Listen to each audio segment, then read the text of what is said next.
Oh,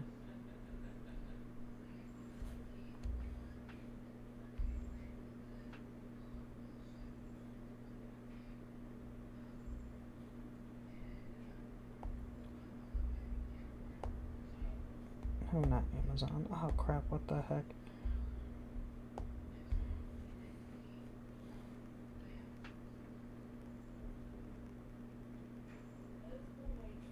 There we go. All right, you're live for me. Sweet. All right.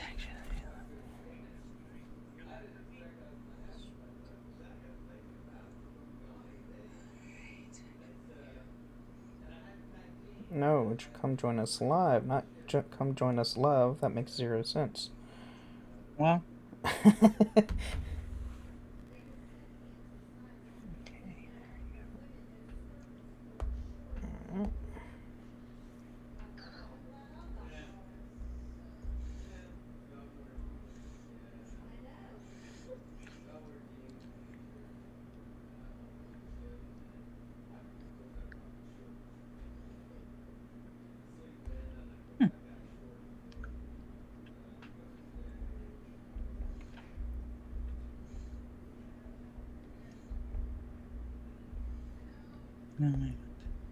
no, I do not want the Assassin's Creed information.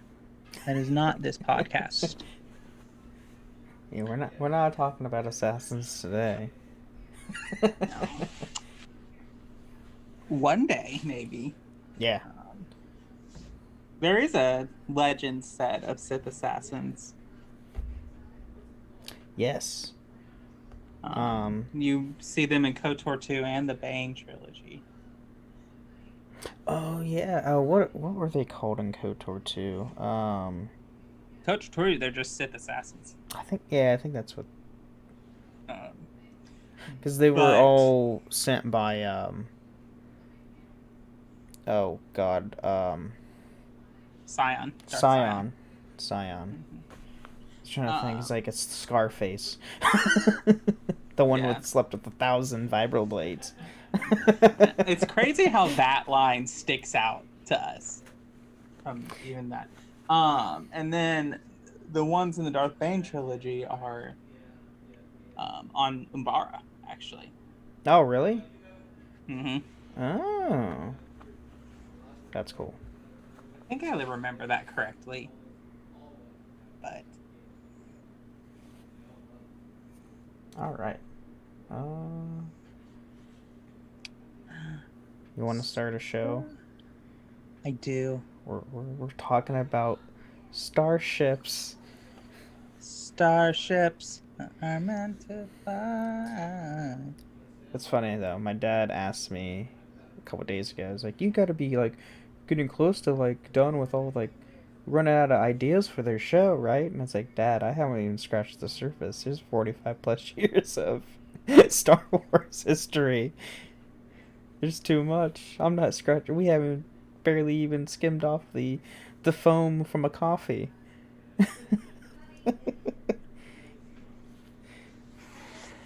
Oh. But all right. Yeah. Let's start the show. This podcast is part of the Robots Radio Rocket Club, a program designed to help all podcasts reach their full potential. For information about joining the Robots Radio Rocket Club, check out robotsradio.net. Welcome to Holocron Histories, Star Wars Canon versus Legends, where we're going to take a deep dive into the lore of the Star Wars universe. Hello and welcome to the Holocron Histories podcast. You know, we were talking that I almost said the Assassin's Creed podcast, and I don't even intro that one. So that's where my brain's at today. But I am your host, Austin, otherwise known as Teacup. I am one of your co-hosts for this podcast. And I am the other co-host, Ben of Temeria. Yeah, and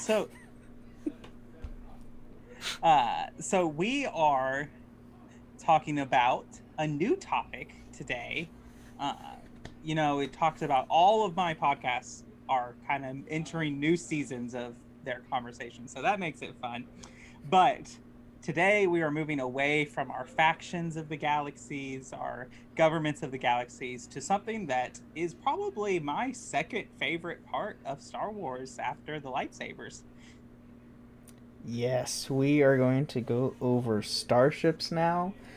And obviously, the one we have to start with has to be the Star Destroyer, or no, or the Venator class starships, because that's what they are from the Clone Wars.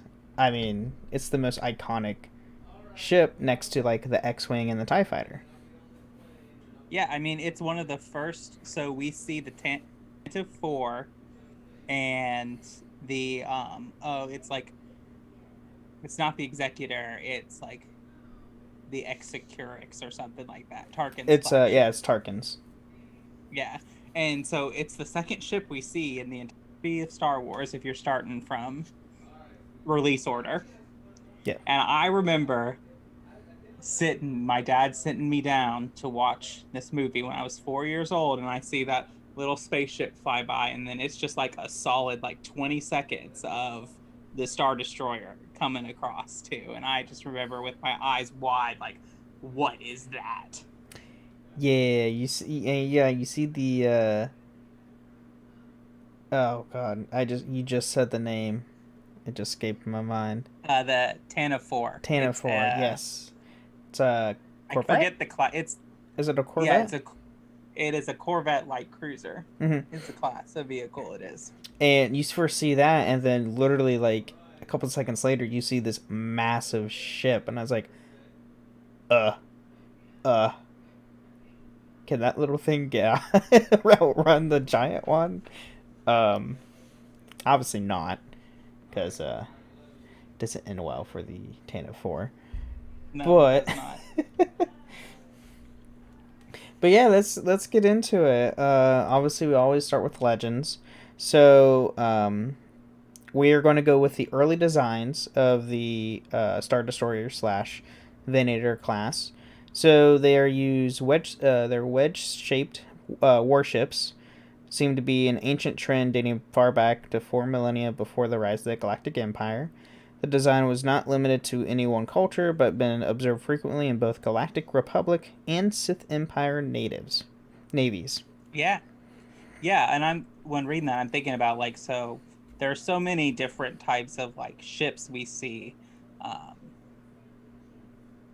and they all kind of have that like wedge shape to them, Mm-hmm. which makes sense because when you think about like aircrafts, they're typically kind of to a point to make them aerodynamic, so they cut through the air. And it always helps also with being wedge shaped to where they can ram other vessels, or even like being in Star Wars, go through an asteroid field and stuff like that, to where it's not destroying the entire hull, where it hits one point and just like bounces off, kind of a thing. Right. And even the whole point of like, if you're a fan of KOTOR, or you even watched Rebels and Rogue One, the Hammerhead class cruisers are that's the same thing. And watching in Rogue One, when they take down the Star Destroyer by ramming the hammerheads into the wings of the Star Destroyer, that was pretty awesome. Yeah,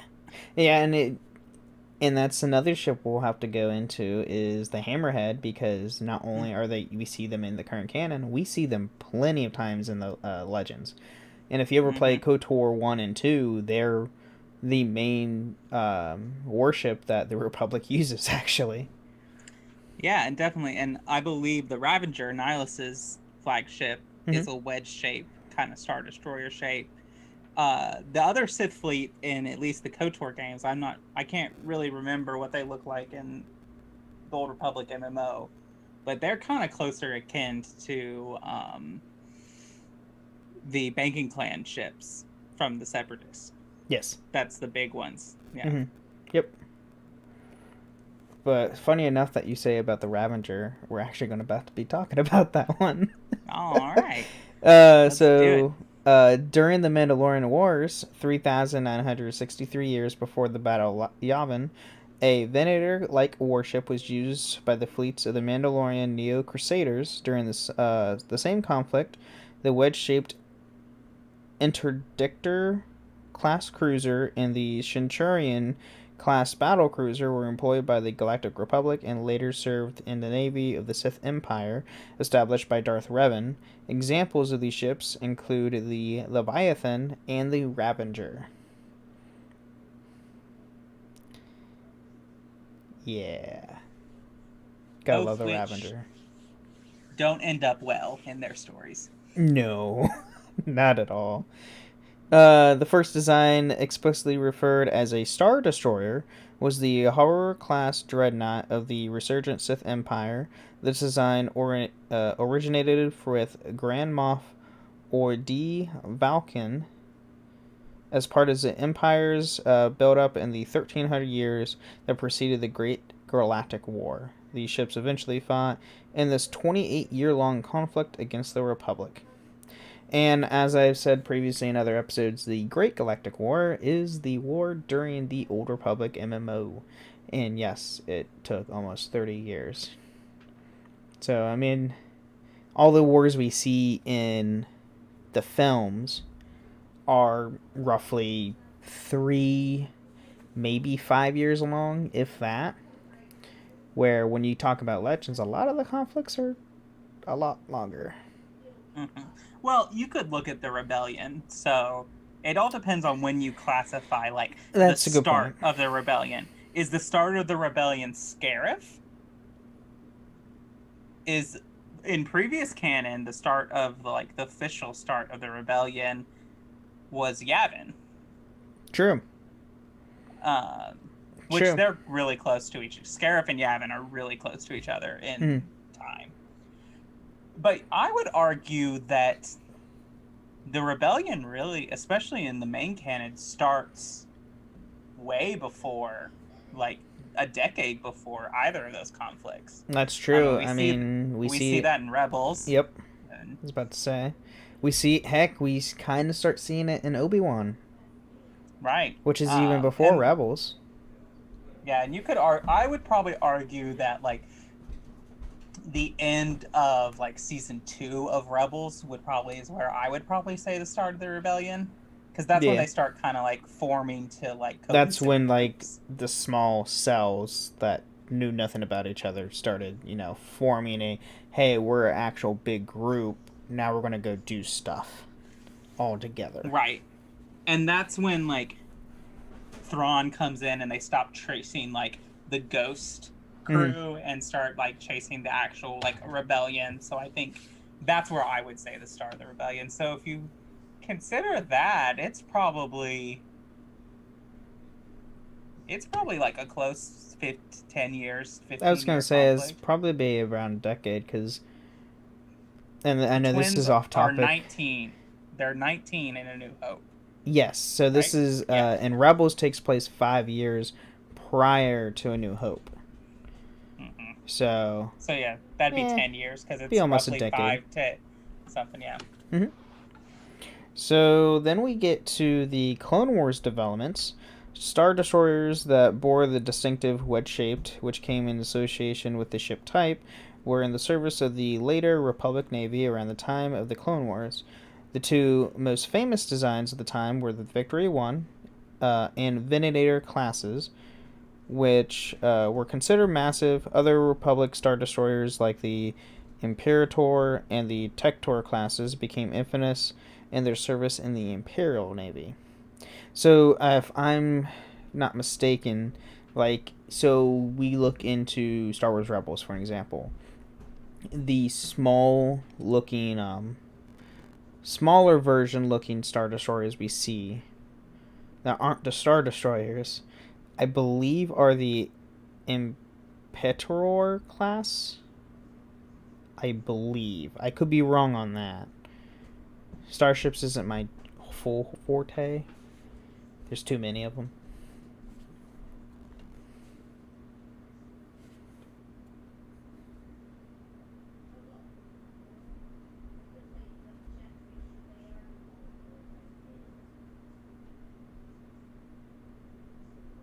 I'm having trouble actually seeing the difference between the two. So, That's in their fair. pictures at least. So,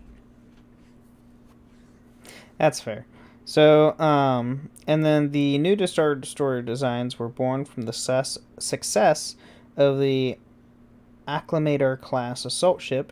In addition, the Supreme Chancellor of the Republic and future Galactic Emperor Palpatine mentioned in his Sith Compendium, the Book of the Sith, the Star Destroyers developed during this time were also shared similarities with the Horror class Dreadnought, which was used by the Sith Empire. Which, I mean, is a no-brainer for a Sith to reuse, Sith tech or Sith designs when they haven't been used in like thousands of years. Has a good edge in Right. battle. It makes me interesting because it makes me wonder like how much influence like Palpatine had in the design of the clone army, because I always assumed that like the Venator class and the Victory class were Kaminoan in design. Ooh, that is a good. I mean, I wouldn't be surprised if he had some sort of input in like the background. I mean, we all know, wasn't it? Correct me if I'm wrong. Was it Dooku who impersonated Cypher Diaz to create the clone army? Yes, and Okay. then when the contract for the Republic comes on with the clones, and we'll talk about this in some later episode probably, but so obviously we know from the Clone Wars that Shaak Ti becomes like the overseer of like the facilities of the Jedi representative to the Kaminoans. But it's revealed in the Clone Wars that the Prime Minister has very, very like close conversations with Sidious and Dooku. So it would be interesting to me. I mean, part of it is just like George Lucas being like, hey, look, these become these, and Star Wars is like poetry, it rhymes, like, but I'd be curious if there's an actual explanation. Right. Yeah. So now we get to the Imperial and New Republic usage. During the time of the Empire, many smaller and less independent dagger-shaped ships, such as the Immobilizer 418 cruiser and the Broadside class cruiser, were often compared to two small Star Destroyers without being classified one themselves. In the Broadside's case, it was downgraded from a Star Destroyer to cruiser due to its lack of defensive power and mobility, in a large part because of the Star Destroyer's capabilities. Mon Mothma, the leader of the Rebel Alliance, noted that if the Empire fragmented after Endor, it would pose a risk for any Imperial commanders with access to Star Destroyer becoming a warlord. Which they do. They do. They became warlords. I mean, I think we talked about that on an earlier episode. Yeah, the fragmented empire became warlords. I mean, so the Immobilizer Star Destroyer, the Immobilizer cruiser, that's the ones that you see in Rebels that are pulling ships out of hyperspace. okay. Yeah, with the big like circular thing, like spheres on them, and they use gravity to pull ships out of hyperspace, which is terrifying. Yes. Oh, without a doubt. Right, which like, if you hyperspace is extremely fast, and just to pull anything out of hyperspace alone is terrifying. Right. Like, I'm pretty sure that it is faster than the FTL speeds that is used in the Mass Effect series, even though they're kind of similar. Yes. Yeah, if I think about it, I think, yes, I believe that is correct. So it's just ridiculous. So another list. Yeah. How hyperspace works. Oh, crap. That's a whole... That's going to be a whole process. How hyperspace works. I don't know. Magic space whales. Yes. There we go. Solution granted. Magic space whales. That's basically what it is. So while Star Destroyers served as the heaviest combatants in many fleets composed of frigates and downscaled cruisers, they performed an escort role when in the presence of specialized battleships found in the Republic Navy or the larger Imperial warships such as the Executor class. Both the Republic and the Empire maintained a higher tier system of vessels, heavier and more powerful than Star Destroyers, categorized from battle cruisers to to star dreadnoughts. Star dreadnoughts are also terrifying. And then, building on the popularity of Star Destroyers gained in the Clone Wars, and the name of the Super class Star Destroyer, many of these heavy vessels were referred in the military. I don't even know how to say this word. Colosseum? It's colloquial, like you say something colloquial. Now I can't say it, but as a super, they were for the military. A lot of the military personnel referred them to super star destroyers.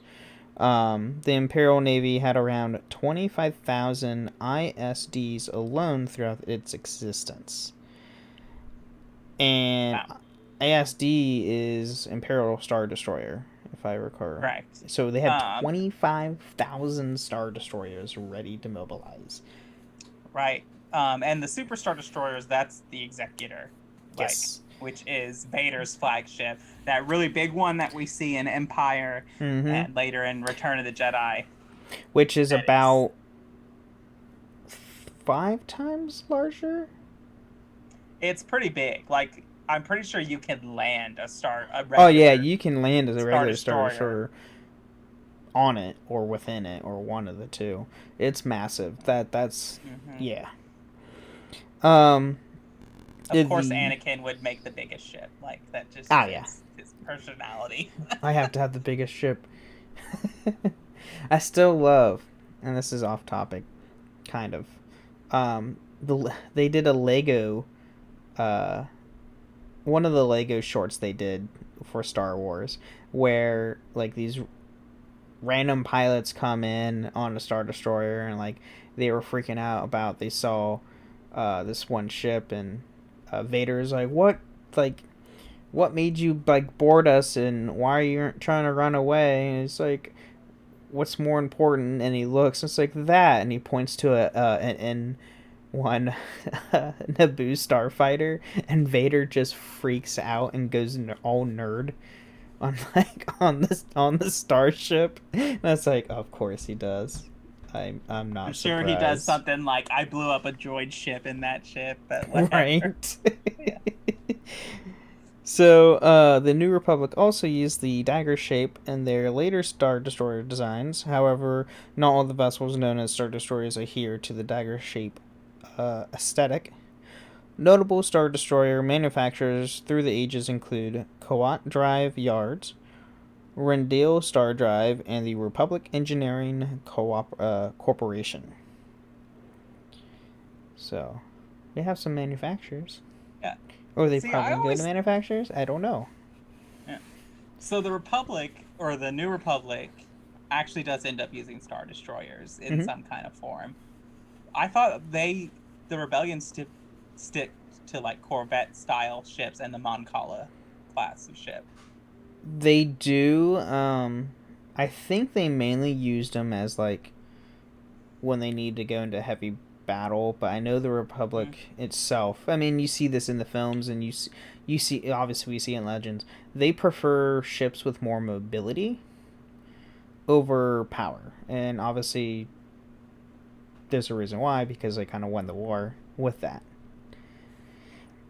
But yeah, I mean, you have already like built Star Destroyers, and why not use them? I mean, that's kind of like ships going to waste. I guess that's true. Got to use what you got until you like bring the galaxy back together. I guess that's true. So, and then we get later iterations. Even though the Galactic Alliance continues and produce Star Destroyers, they later decide to name their new ships battle carriers in order to avoid reminding people of the old Imperial terror symbols. By the time of the Sith Imperial War, the resurgent Empire utilized Pelion class Star Destroyer, which was most described as one of the largest and most powerful warships of its time, with unparalleled weapon systems. And then the Sith Empire, led by Darth Krayt, later constructed the much bigger and heavier armed Imperius class Star Destroyer, the Imperius, which was stolen by the Galactic Alliance Regiment led by Gar Stizy when it became operational. So Darth Krayt built this giant death machine of a warship, and then it gets stolen right from under him right when it goes live. Let's you know, the Sith really do have just like this fatal flaw of I need to build the biggest thing I can and then tote it around and show it off. Yep. And then what happens? It either gets blown up or gets stolen. Right. Huh. Ooh. And then but yeah. So I forgot what I was gonna say. Oh, just that the Paleon is General or Admiral Pelion or whatever. He was the one of the Imperial defectors to the rebellion at one point or something, or from the Remnant to the New Republic. Oh, okay. But yeah, you can find him in a lot of the Legends books. It's mainly this is after, obviously after Luke and Leia's time, if I'm correct, right? Or is it during? About the Pelion class, he's during Luke and Leia's time. Oh, okay. He dies probably about 30 to 40 years after Return of the Jedi. Okay. Yeah, he's actually assassinated, but it's a whole big thing. But go figure. But yeah, that's what we got in Legends for the Star Destroyers and Venators. So, ready to take a mid break? Always.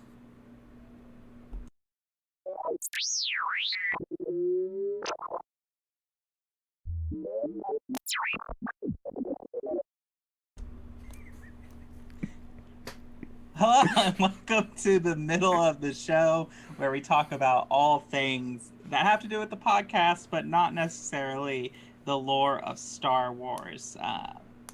It is this time that I will thank our patrons for coming on and being great patrons and supporting us. We had a great patron chat last week, and it was a lot of fun. It was. It was a lot of fun going over different fights and all that. And so if you want to join us on that, you can find the link in the episode description or at Patreon/Holocron Histories or whatever the website is. And you can sign up to various tiers there, whether that's the lowest one, which gets you ad-free episodes, or all the way up to some of our higher ones, which include coming up on the show and hanging out with us once a month, which is a lot of fun. And so you can do that, and we love that. I think we're up to date on all our patrons. Yes. Okay.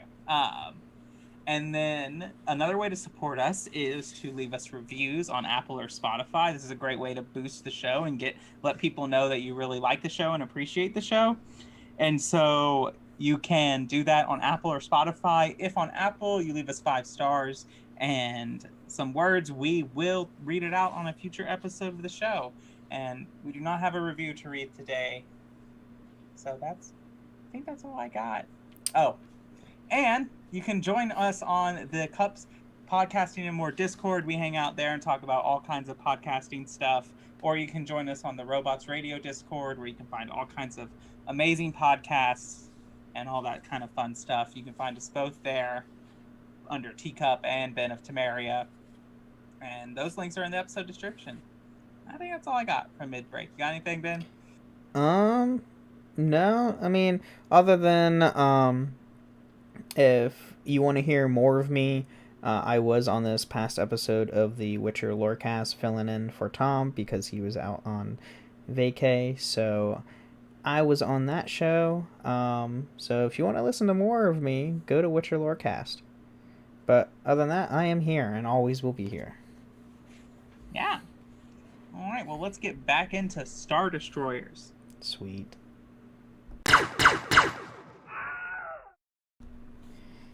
And we are back from the break. So now we get to go into the canon of Star Destroyers. And, oh boy. They I mean, this is the main warship you're going to see. So, during the Clone Wars, the Galactic Republic Navy fielded a fleet of Venator-class Star Destroyers. The Venator-class saw action numerous battles against the Confederacy Navy, including the Battle of Coruscant. Following the transformation of the Republic into the Galactic Empire, the Republic Star Destroyers were incorporated into the new Imperial Navy. Yeah. I have a question. Sure. Can they destroy stars?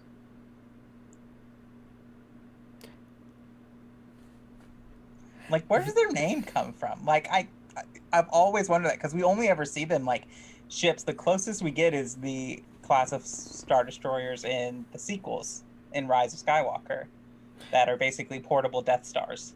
That is true. I mean, if enough firepower hits a star, I would imagine. I mean, if we're talking about Star Destroyers, I mean, just an orbital bombardment from a Star Destroyer can level an entire cities. I guess that's true. And now and we that I see think that about in Terrace. yeah. Now that I think about it, a destroyer is a class of Navy battleship, like in our real world. And so, like, we often see like Starfighter is a like fighter jet that travels the stars. So I guess that's the same kind of thing. Like, a destroyer is much more of a slow-moving, heavy bombardment battleship in the Navy. And so a Star Destroyer is just the space version of that. Yes, it is. And yeah, destroyers are, in real life, destroyers are really cool if you have never been on one. My brother's stationed on one, so it's interesting. But yeah, they literally just blow stuff up, and they have a lot of weapons. Not to be confused with droidicas, who are called destroyers once by Obi-Wan in the Phantom Menace. Good point. That is true. That's completely different. Aside from the Venator and the Imperial-class Star Destroyers, other known models in the Imperial service include the Victory and the Sector-class Star Destroyers. During the Rebellion and the Galactic Civil War, Imperial Star Destroyers took part in numerous engagements against the various rebel forces that eventually colossicized into the Alliance to restore the Republic, or, the Rebel Alliance. Star Destroyers were deployed during the secret missions on Tatooine, Battle of Hoth, and the Battle of Endor. And secret mission to Tatooine? Was that when... I'm trying to think when that was. That's not when R2 and C-3PO landed, was it? I guess that would be something. I mean, you could say that's a secret mission. I doubt that the Empire wants to broadcast that they lost the plans to their all-impressive battle station. Good point. Here's a question. Now this is a little off topic, but why didn't the Empire just blow up Tatooine when they knew the droids were on there? Like, why didn't they just... Wouldn't it be safer to just blow up Tatooine than... Like, that would have solved... Literally movie everything. Over. Yeah. Movie over. Yeah. Empire wins. Done. I mean, my only guess would be because the Hutts control it. Oh, I guess that's probably true. And they just don't want any backlash from the Hutt Council. Is what I would guess. But I don't know what they would do against the Empire. Because it's the Empire. And and as far as we know, that's the only copy of the Death Star plans. That's true. So if they destroyed it, they might not be able to fix the Death Star if it causes a problem because they don't have the plans. But I mean, wouldn't it have made sense just to blow up Tatooine? It would. Minimize the risk. They weren't thinking. I mean... It wouldn't have made... That's not as good as a movie. I mean, it would have made sense for Vader just to, alright, do an order of bombardment on this part of Tatooine specifically. Why there? And I Just feel because it's sand. and I feel like Vader would be like, "Oh, you want to blow up Tatooine? Like, Yeah, let's let do me. it. Can I push the button?" Oh my god. Yeah, he would have jumped that on that in a heartbeat. Oh my god. Yeah, that is a good question. Why just blow out Tatooine? It solves the entire everything. You take out Luke, you take out Obi-Wan, you take out both droids. Done. I mean, I guess that Yoda at some point probably might have known that Leia was on the Death Star, uh, and so maybe he would have sent some kind of rescue attempt. Maybe.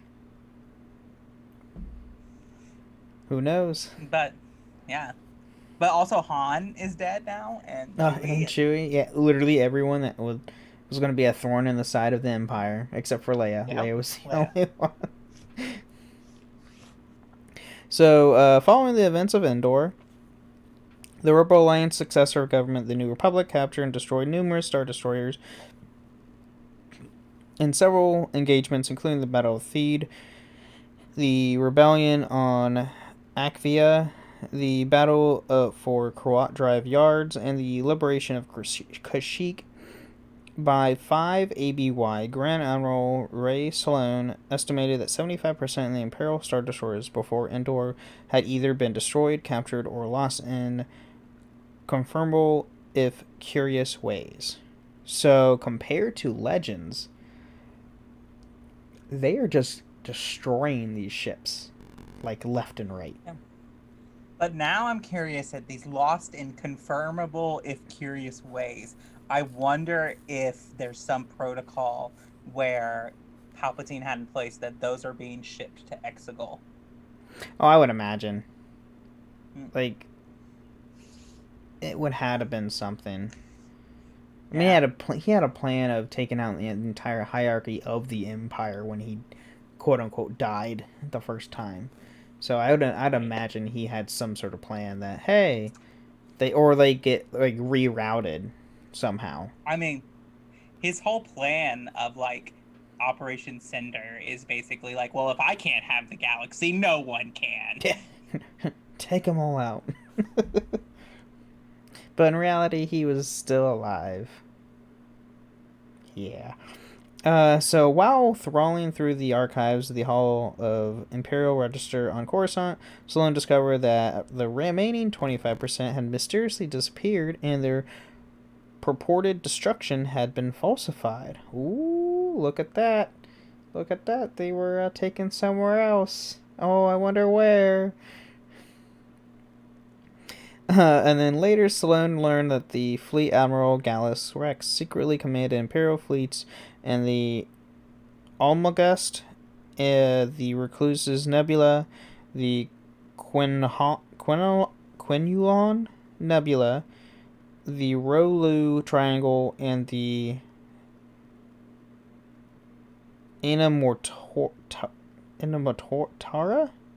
Imotara. Yeah, Star Wars words can be hard. These fleets consisted of hundreds of Star Destroyers and thousands of smaller ships.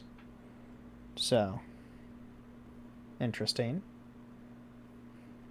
Following the attack on Trandrilla, Rax ordered the Imperial fleets to assemble above the planet Jakku. Numerous Star Destroyers, including Captain Celine Ree's Starship Inflector, saw action during the Battle of Jakku, the cataclysmic battle that ended the Galactic Civil War in favor of the New Republic.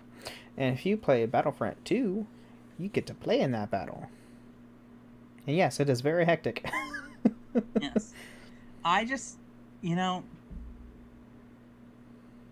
I just don't know why they invented a new desert planet. I mean, space. I mean, yeah, maybe, but like, Tatooine is right there. True, and if you actually look at the star maps, It's right there. Well, I think Jakku's in the mid rim compared to where Tatooine's in the outer rim. There is no way Jakku is in the mid rim. No. No, that is an Outer Rim world if I've ever seen one.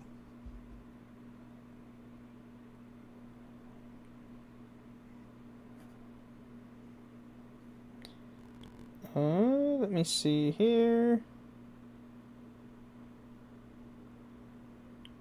Jakku is in the Inner Rim, surprisingly. What? Who's in the Inner Rim? The Inner Rim? I think that's what this says. Let me just double Like check. near like the Hansian system and Coruscant and all of that? Some of these star maps are not the best.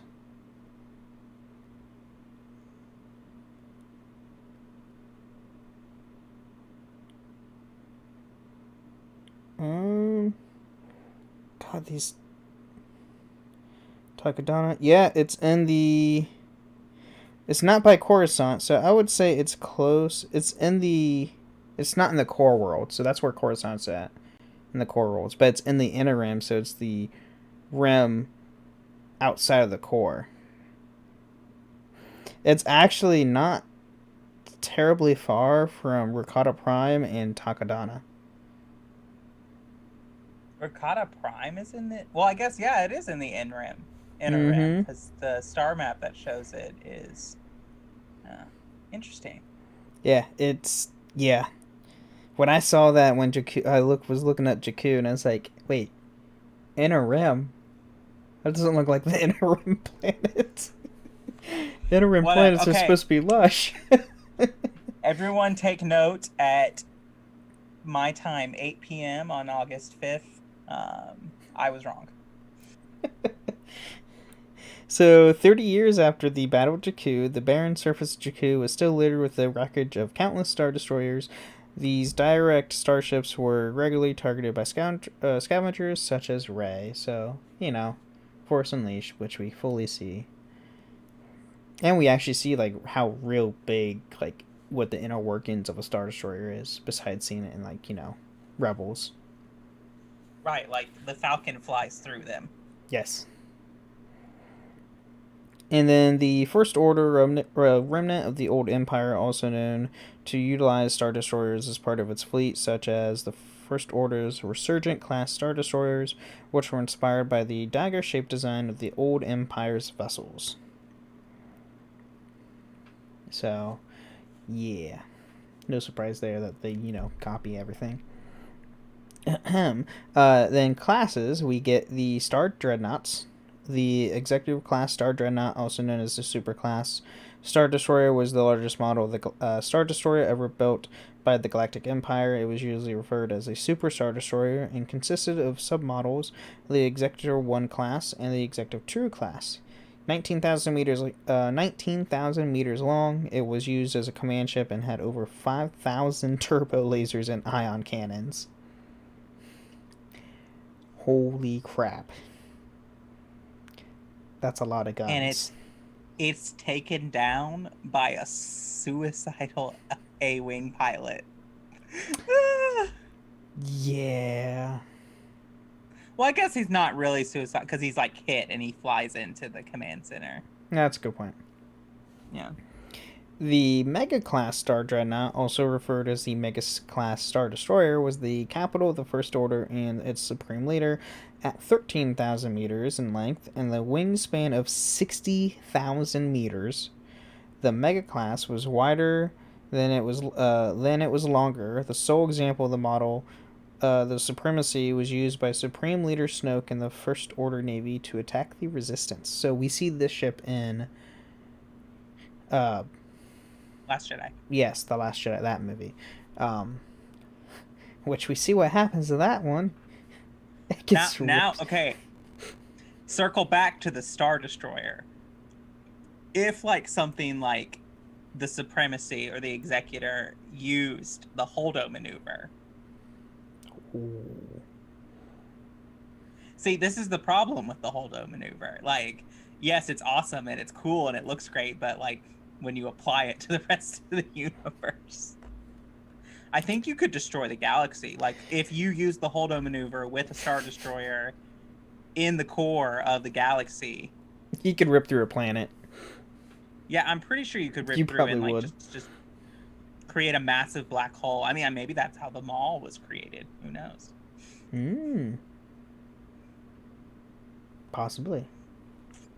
See, I'm just coming up with all kinds of theories here. Lucasfilms, pay me to do things. Dave Filoni, if you're listening, we have ideas for you. Um, so now we get to the battle cruisers. These were multiple examples of Star Destroyers that were classified as battle cruisers during the galactic history. The Maelstrom class battle cruiser was used by the Galactic Republic during the Clone Wars, was primarily mothballed by the Galactic Empire, and at least one example, the Simone, was used by the Alliance to restore the Republic.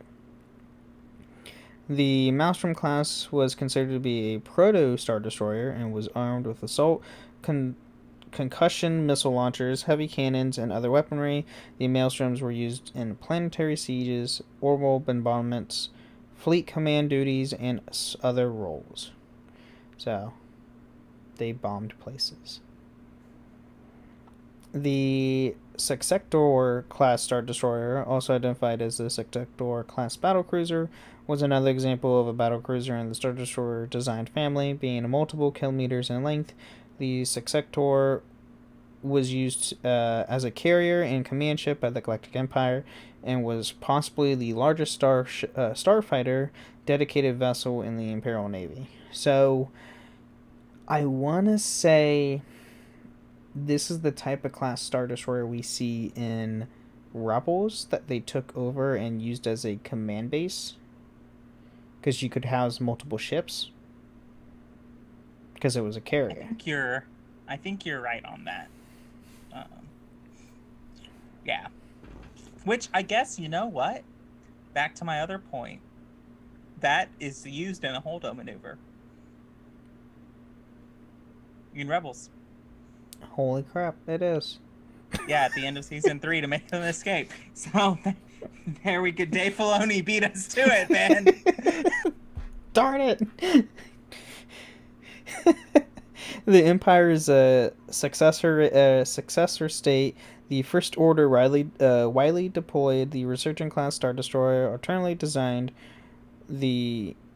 as the Resurgent class battlecruiser during the Cold War and the First Order Resistance War. The Resurgent was a 2,915 meter long warship that featured advanced weaponry and systems. And then, according to the Annex War College system, the Sith internals, Zeistun's class Star Destroyer, a 2,406 meters, was a battlecruiser. The Zeitun was a model of Star Destroyer that was based on the upscaled Imperial 1 class design.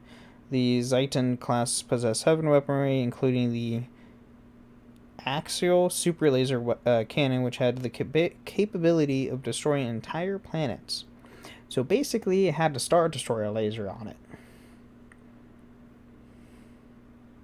Oh, interesting. Why they just First Order just didn't deploy more of those instead of using a giant planet weapon is beyond me. They would have had a lot more done, in my opinion.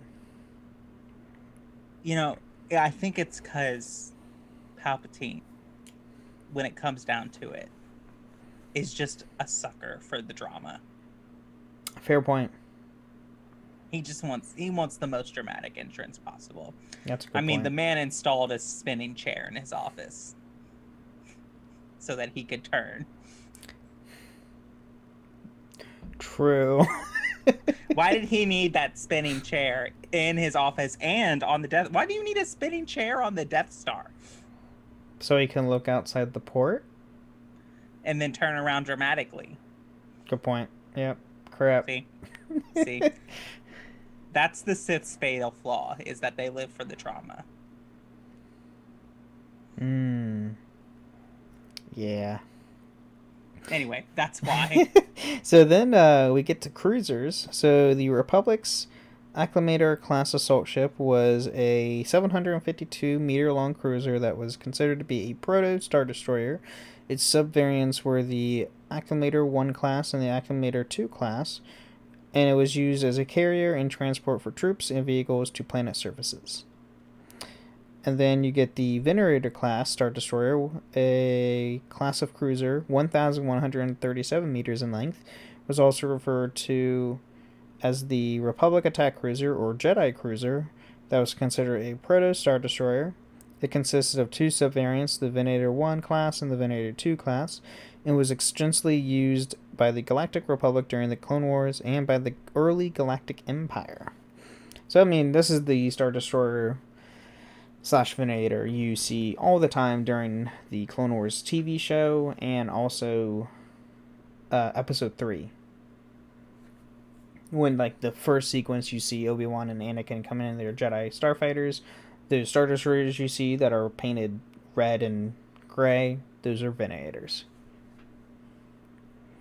And then the successor of the Venator class, the 1,1600 meter long Imperial class Star Destroyer, was also classified as a cruiser. The Imperial class consisted of the subvariants Imperial 1 class and Imperial 2 class, and the Interdictor class. The Imperial class became symbols of the Empire's new order. The Interdictor class Star Destroyer, also known as the Interdictor class Heavy Cruiser, was a class of heavy cruiser that also part of the Star Destroyer family ships used by the Empire. Lots of same words.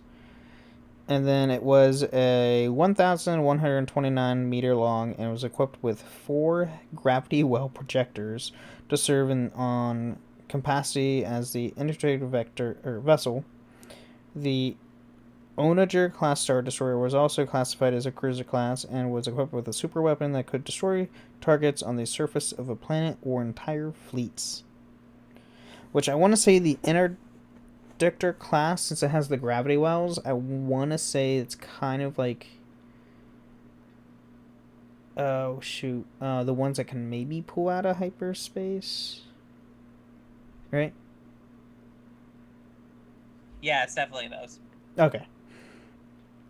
And then another cruiser in accordance with the NX War College system, Gladiator class Star Destroyer was the smallest Star Destroyer in the Empire's arsenal at 600 meters in length. Despite its size, it was regardless heavily armed and was deployed as a patrol ship and escort. It could serve in the capacity of a flagship for a small task force and battle group. The Gladiator 1 was a submarine of the ship. And I want to say the Gladiators might be the battle cruisers we see in Rebels as the small Star Destroyers. I want to say Ezra sees one and is like, oh, that's a Star Destroyer.